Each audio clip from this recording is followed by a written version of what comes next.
మనసు ఆధీనంలో ఉన్న ఇంద్రియాల్ని ఆత్మ ఆధీనంలో తీసుకెళ్లేలా చేసేదే ధ్యానం. ఏదైతే మనసు ఆధీనంలో ఇంద్రియాలు ఉన్నాయి, ఎలా మన రోడ్డు మీద వెళ్తూ ఉంటాం, మంచి చిత్తగా చెట్టు కనిపించింది, చూడగానే నోట్లో నీళ్ళు కదా, నల్ల జలం అవుతుంది. చూసింది ఎవరు? కళ్ళు.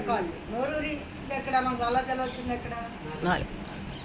ఈ రెండింటికి మధ్య అనుసంధానం చేస్తుంది మనసు. లేదంటే ఎలా తెలుస్తుంది? కళ్ళతో చూసిన దానికి కళ్ళలో నీళ్ళు రావాలి కదా, కళ్ళలో నీళ్ళు వస్తే ఏడిపోతుంది. అది చూసి ఎందుకంటే అంటే మన ఇంద్రియాల ద్వారా మనసు ఉత్తేజమై ఏ సంకేతాలు అయితే అందిస్తుందో దాన్ని ఇవి స్వీకరిస్తుంది. ఎప్పుడైతే ధ్యానం చేస్తామో ఈ ఇంద్రియాల యొక్క ఆధీనం ఆత్మస్థితిలోకి వెళ్తే, ఆత్మ ఆధీనంలోకి వెళ్తే ఇంద్రియాలు ఇంకప్పుడు మనసు మాట వినవు కదా, మనసు కూడా ఆత్మ ఆధీనంలోకి వెళ్తూ ఉంటుంది. మనసుకు ఒక ఆకారం లేదు, ఆలోచన రూపమే మనసు. ఎక్కడ శరీరంలో మొత్తం కట్ చేసి చూసినా, భాగం భాగం చూసినా, సైంటిఫిక్గా కానీ ఎక్కడ చూసినా ఏది కనిపించదు మనసు. అదే ఇంగ్లీష్లో అయితే హార్ట్ అండి, రెండు ఒకటే అండి అని మనం అలా అన్నాం. సో ఈ ఎలా వెళ్తాయి? ఇంకో ఉదాహరణ చెప్తాం. మనకు బాగా కడుపు నొప్పి ఉందండి, చాలా ఏడ్చేస్తున్నాం, పడి పడి దొల్లి ఏడ్చేస్తున్నాం, నొప్పి ఉంది నొప్పి ఉంది నొప్పి ఉందని ఏడుస్తున్నాం. ఏడుస్తుంటే శ్రీ దగ్గర రద్రమ్మ బుజ్జమ్మ ఏంటి కడుపు నొప్పి? అవునా అండి, నిన్నటి నుంచి కడుపు నొప్పి ఉందా అండి, నేను పొద్దున్న కూడా ఏం తినలేదని జవాబులు చెప్తున్నాను. అప్పుడు కడుపు నొప్పి అని ఏడుస్తానా?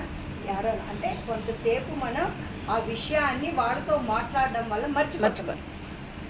అక్కడ మనసు దేని మీద కేంద్రీకృతమైంది? వాళ్ళతో మాట్లాడే విషయం మీద కేంద్రీకృతమైంది. అందుకు మనం ఈ నొప్పిని మర్చిపోతాం. మరి దాన్ని ఎలా మర్చిపోగలం? శారీరక మర్చిపోగలం. ఇంకా రమణ మహర్షి, యేసుక్రీస్తు వీళ్ళందరూ కూడా మనకి తెలియజెప్పారు. రమణ మహర్షి రాచకుండా అయ్యో రమణ గారికి ఏమో రక్తం కారిపోతుంది, చీము కారిపోతుంది, నేను ఎలా నడుస్తాడంటే హాస్పిటల్ తీసుకెళ్తామని అందరూ అన్నారు తప్ప ఆయనకు ఆ పుండు నొప్పి వస్తుందని కానీ, రక్తం కారుతుందని కానీ, చీము వస్తుందని తెలియలేదు. ఎందుకంటే ఆయన ఏ స్థితిలో ఉన్నారు? ఆత్మస్థితిలో ఉన్నారని. మన స్థితిలో లేరు ఆ బాధను తీసుకోవడానికి. ఆయన అసలు ఆ శరీరం మన ఆత్మ ప్రయాణం చేయడానికి ఒక సాధకంలాగా ఆయన ఉపయోగించుకున్నారు. చివరికి వచ్చేసరికి ఆ బాధ ఆయన తెలియలేదు. కానీ మనం ఏ స్థితిలో ఉన్నాం? శారీరక స్థితిలో ఉన్నాం. శారీరక స్థితిలో ఉన్నాం కూడా ఆయన బాధపడుతున్నాడు మనం అన్నాం అంతే.